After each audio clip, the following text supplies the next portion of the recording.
Hello guys, welcome back to channel. ఓటీటీలో అయితే ఒక కొత్త సినిమా వచ్చేసింది అనమాట. జోరుగా హుషారుగా సినిమా అయితే వచ్చిందనమాట. హీరో నేమ్ విరాజ్ అశ్విన్ అనమాట.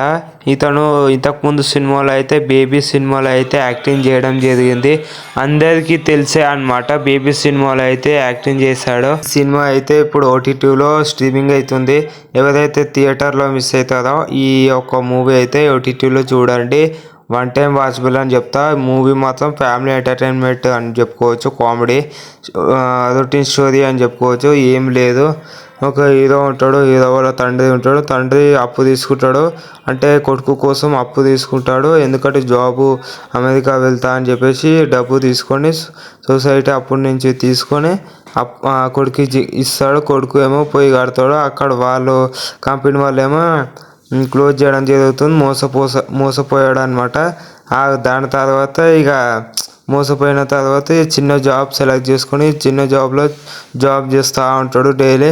అతనికైతే ఒక లవ్ ట్రాక్ కూడా ఉంటుందని చెప్పుకోవచ్చు. అయితే వాళ్ళ డాడీ అక్కడ కష్టపడుతూ ఉంటాడు డబ్బు కోసం. వాళ్ళ కొడుకు కూడా కష్టపడుతూ ఉంటాడు. కానీ చిల్లర దేశాల్లో కొడుకు వేస్తూ ఉంటాడు. కానీ డాడీ ఏమో చాలా కష్టపడి డబ్బుల కోసం సంపాదిస్తూ ఉన్నాడు. కొడుకు కూడా సంపాదిస్తూనే ఉంటాడు. కానీ మెయిన్ అయితే ఇక అంత లవ్ ట్రాక్ అది ఇది ఉంటుంది. అందులో వాళ్ళ బాస్ ఉంటాడు. వాళ్ళ బాస్ ఏమో పెళ్ళి కాదనమాట. 35 సంవత్సరాలు వచ్చినా ఇంకా పెళ్ళే కాదని చెప్పుకోవాలి. అయితే ఇప్పుడు హీరో ఎవరినైతే లవ్ చేస్తాడో ఆ అమ్మాయికి ఈ యొక్క ఆఫీస్లో అలా సార్ ఉంటాడు కదా, వీళ్ళిద్దరు ఈమెని లవ్ చేస్తాడనమాట. కానీ తెలియదు, హీరోవానికి అయితే తెలుసు. కానీ చెడగొట్టాలని హీరో చూస్తాడు.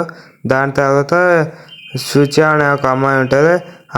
ఆమెనేమో వీళ్ళ సార్ని లవ్ చేస్తాడు అనమాట. ఇదంతే అనమాట. రొటీన్ స్టోరీయే ఉంటుంది.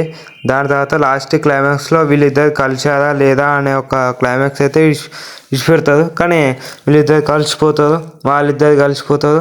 ఇక మొత్తానికి వాళ్ళ సార్ అయితే ఒక చెక్ రాసిస్తాడు. లోను 20 లక్షలు. 20 లక్షలు పోయి సొసైటీ పోయి కట్టేసి లాస్ట్కి క్లైమాక్స్లో అందరూ సంతోషంగా బతుకుతారు అనమాట. గింతే తేడా అనమాట. మూవీ అయితే స్టోరీ అయితే గింతే ఉంటుంది అనమాట. ఓకేనా, నాకైతే బిలో యావరేజ్ అని చెప్పుకోవచ్చు. Like, share and subscribe to my channel. మరిన్ని అప్డేట్స్ కోసం మన ఛానల్ని సబ్స్క్రైబ్ చేయండి ప్లీజ్.